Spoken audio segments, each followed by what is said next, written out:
Mata manusia merupakan alat optik yang paling utama, sedangkan alat optik yang lain merupakan alat bantu penglihatan kita. Bagian mata yang berfungsi sebagai alat optik adalah lensa mata.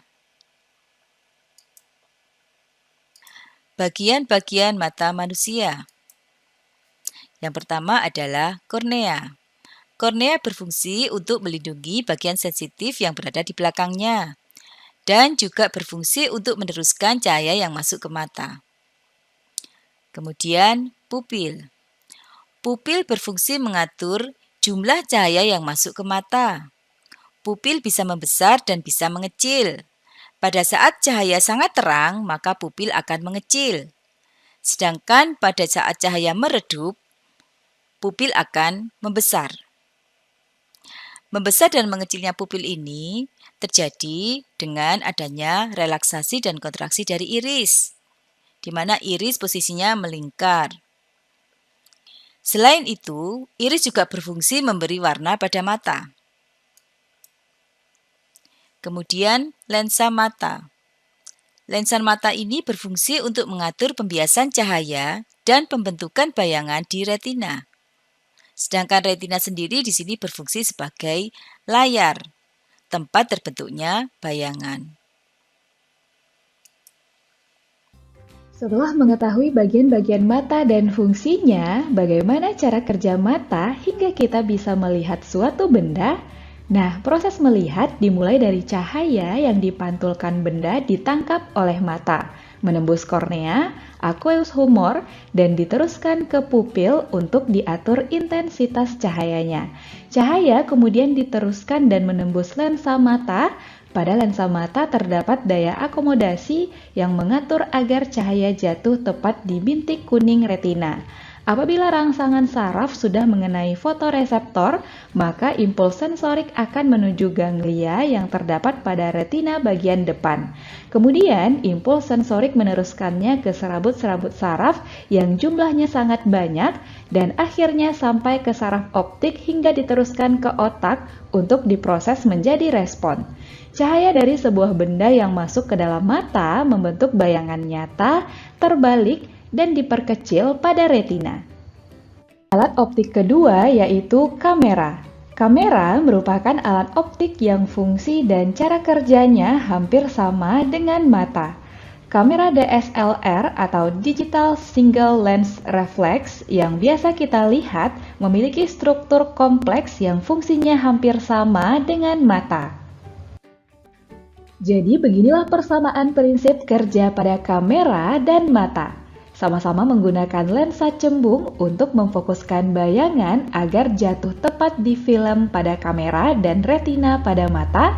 Diafragma pada kamera memiliki fungsi yang sama dengan iris pada mata. Keduanya sama-sama berfungsi mengatur besar kecilnya lubang cahaya yang masuk. Semakin kecil lubang, maka cahaya yang masuk ke kamera atau mata semakin sedikit. Aperture pada kamera dan pupil pada mata sama-sama menjadi lubang tempat masuknya cahaya, sedangkan film dan retina sama-sama berfungsi sebagai tempat terbentuknya bayangan. Nah, teman-teman, inilah catatan untuk persamaan prinsip kerja pada kamera dan mata. Bisa dipahami ya? Kita lanjut ke alat optik ketiga yaitu lup atau kaca pembesar. Lup merupakan alat optik buatan yang paling sederhana yang berguna untuk melihat benda-benda kecil agar terlihat lebih jelas dan besar sehingga mudah diamati. Nah, lup ini tersusun atas satu lensa cembung. Beda pada lup selalu diletakkan antara titik pusat lensa dan titik fokus atau di ruang satu agar bayangan yang terbentuk bersifat maya, tegak, dan diperbesar di ruang 4. Karena bayangan pada lup bersifat maya, maka jarak bayangan atau S-aksen selalu negatif. Jadi, lup berfungsi untuk memperbesar bayangan ya teman-teman. Alat optik berikutnya yaitu mikroskop. Mikroskop merupakan alat optik yang berfungsi untuk melihat benda-benda renik seperti bakteri dan amuba agar tampak lebih besar. Mikroskop sederhana terdiri atas dua buah lensa cembung, yaitu lensa objektif dan lensa okuler. Lensa objektif merupakan lensa yang dekat dengan objek yang diamati, sedangkan lensa okuler adalah lensa yang dekat dengan mata. Hal penting yang harus diperhatikan dalam menggunakan mikroskop adalah sebagai berikut. Jarak fokus objektif lebih kecil daripada jarak fokus okuler, FOB kecil dari FOK, benda harus terletak di ruang dua lensa objektif, yaitu antara FOB dan 2 FOB. Bayangan lensa objektif merupakan benda bagi lensa okuler, oleh karena itu bayangan lensa objektif harus terletak di antara fokus okuler dan pusat lensa okuler. Sama halnya dengan lup, pengamatan menggunakan mikroskop dapat dilakukan saat mata tidak berakomodasi dan saat mata berakomodasi maksimum.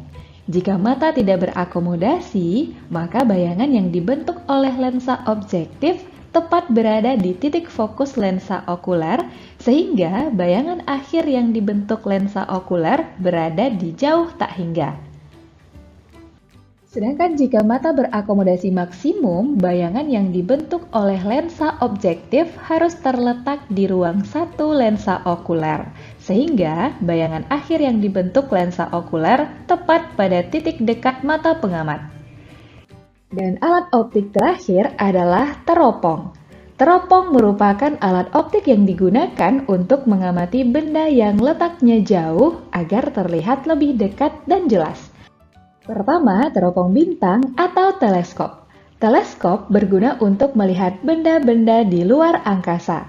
Teleskop terdiri dari dua lensa cembung, yaitu lensa objektif, yaitu lensa yang dekat dengan objek yang diamati, lensa okuler, yaitu lensa yang dekat dengan mata.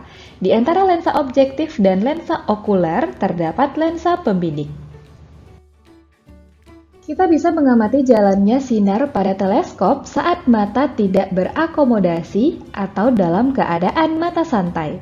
Untuk mata tidak berakomodasi, bayangan yang dibentuk oleh lensa okuler berada pada titik jauh mata. Pembentukan bayangan pada teleskop untuk mata berakomodasi maksimum syaratnya adalah bayangan yang dibentuk oleh lensa okuler jatuh di titik dekat mata. Dan jenis teropong yang terakhir adalah teropong pantul. Teropong pantul merupakan teropong yang dilengkapi dengan cermin. Cermin ini berfungsi memantulkan cahaya yang masuk. Teropong pantul terdiri dari cermin cekung, berfungsi untuk menangkap cahaya sebanyak-banyaknya. Cermin datar terletak di depan titik fokus cermin cekung. Lensa cembung berfungsi sebagai lensa okuler yang dekat dengan mata. Dan beginilah jalannya sinar dalam proses pembentukan bayangan pada teropong pantul. Penggunaan teropong pantul juga dapat dilakukan dengan dua cara, tanpa akomodasi dan berakomodasi maksimum.